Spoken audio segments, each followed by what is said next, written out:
My name is Kinsey Long, and with my Algebra 1 PLC team, we created an action plan based off of our long-term goal for the PLC.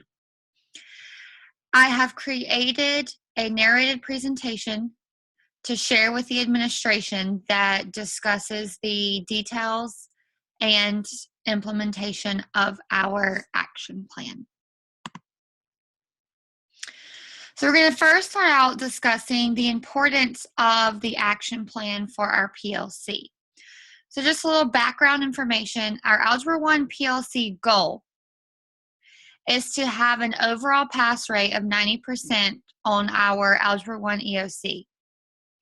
We also want to have a mean score of 84% on our Algebra 1 EOC.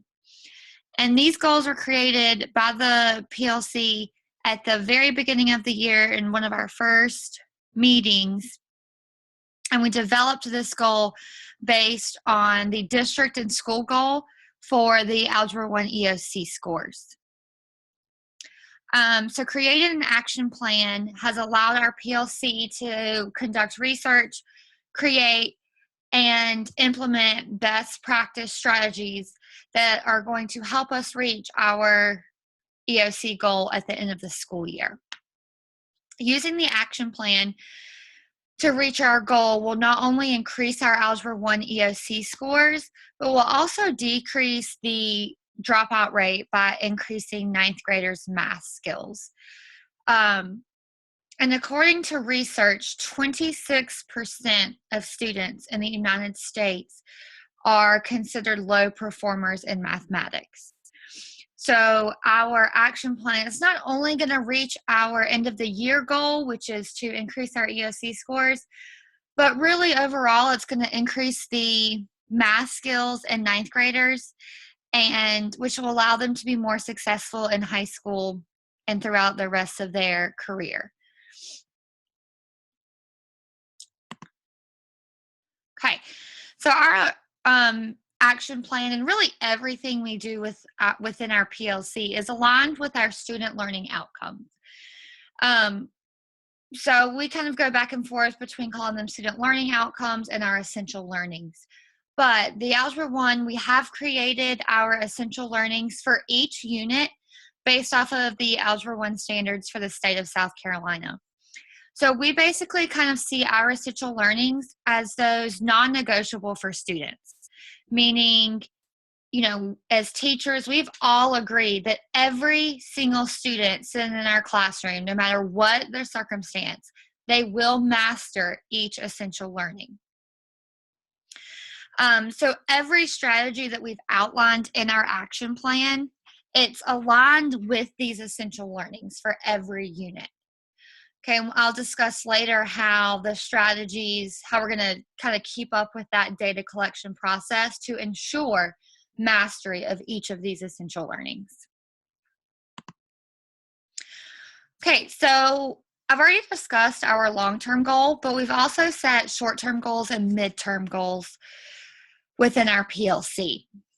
So as the administration well knows, Algebra 1 and the Freshman Academy, we are on a year-long schedule, and we see the students every other day. So our short-term goals that we've created is we want every member of the PLC, so every Algebra 1 teacher in the Freshman Academy, to have an average of 80% on each of the common unit assessments. Okay, we've created a midterm goal of having a pass rate of 90% on our common midterm exam. So that midterm goal, we kind of looked at our long-term goal and said, you know, we really need to see if we're reaching that 90% mark midway through. And then as I've already discussed, our long-term goal is having a pass rate of 90% on the EOC and an EOC mean score of 84%. So the specific activities or strategies that we are going to use within our classroom to meet our goals. So again, I, along with the PLC, conducted research and really have put a lot of thought and effort into these best practices, these best strategies that we can use in our classroom on a daily basis to increase students' math skills in general, specifically being able to reach our EOC goal. So the first strategy that we talked about was modeling. Okay, there's a lot of research that shows that if teachers model while teaching algebra skills, that it really helps students be able to justify their reasoning and really see the concepts in a much clear and concise fashion. So modeling is what we've agreed to do within our classrooms every single day. You know, when we're solving equations, really modeling and justifying every single step. And I like to think of it as teachers thinking out loud. You know, a lot of times students don't know why you subtracted one on both sides. So it's really important that we're modeling our thought processes as we're solving problems. And that way students can see those modeling skills and hopefully start to use those as well. Another strategy that we're going to use daily in the classroom is having students verbalize their decision making while solving a problem. You know, it's been a huge issue in the past for students. If I ask them, okay, tell me why you did that, and they can't answer that. You know, so we need to be able to practice having them know why they're doing what they're doing, having them verbalize that decision making, verbalize that step, communicate about mathematics. You know, both of these strategies, both the modeling and having students verbalize their decision making, that's really just going to allow students to see the justifications and why they're doing things. And it's really just going to make the concept so much clearer to them. And again, if we expect students to verbalize that decision making, then we have to model it as teachers. So these two strategies really go hand in hand. We have to show kids how we're verbalizing our decision making, and then we can expect them to start catching on and really asking, getting those higher level of blooms. Why did you do this? Analyze this, that sort of thing. And the last strategy, which I found a lot of research on, and again, it goes hand in hand with the other two, is to present students with problems that are solved incorrectly and have students analyze and fix the mistakes. And this is really getting into that higher level of blooms with our students. That a lot of times in math, it's hard to get to that level. It's hard to have students analyze at the math level. Well, doing this in our classroom is having students looking at a problem and being able to go step by step, analyzing each step and pick out the mistake and then fix the mistake. So this is a strategy that we've agreed to use on a daily basis, because if a student can pick out that mistake and then fix it, then they know they're not going to make that mistake. And in our last PLC meeting, we were looking at, while I was doing research, I found a video, and it was a math teacher, and once a week she does an activity where she calls it my favorite mistake. And she has students on an index card solve out a problem. She collects them and then picks out her favorite mistake, her favorite no. And then the next class, she puts that favorite mistake on the board, and together they analyze the mistake and fix it. And her justification in this was, most of the time, students are making common mistakes. They're all making similar mistakes. So if you incorporate this on a daily or a weekly basis, you're going to eliminate those mistakes from occurring. We also talked about using RTI strategies. So the PLC is going to meet weekly, and we're going to analyze our data, which I'm going to talk about the common formative assessments in a moment.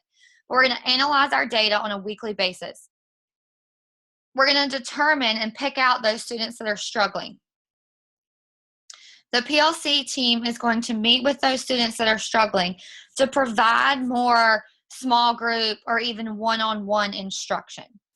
Okay, and we're going to use, again, the skills, the 3 skills that I outlined above. We're going to use these 3 skills, for those tier 2 students that need that smaller setting, those intervention strategies. And we also, while I was conducting research, found several online manipulatives for students. And we're going to use those for those tier 2 students that are struggling just kind of grasping those abstract concepts. So we're going to use those virtual manipulatives to help them kind of visualize the math behind it. Okay, indicators of success with measurement techniques. So in our first couple of meetings, the PLC created common formative assessments and common unit assessments. So the common and formative assessments are going to be used throughout the unit to monitor student progress. Again, the common formative assessments are going to give us data so that we can discuss our common data to identify those struggling students and provide extra support. So these common formative assessments are really going to let us know, what essential learnings are the students not grasping, and then that way we can fix them before our common unit assessment so that we're reaching our short-term goal of 80% for each unit test. After the unit test, it's too late.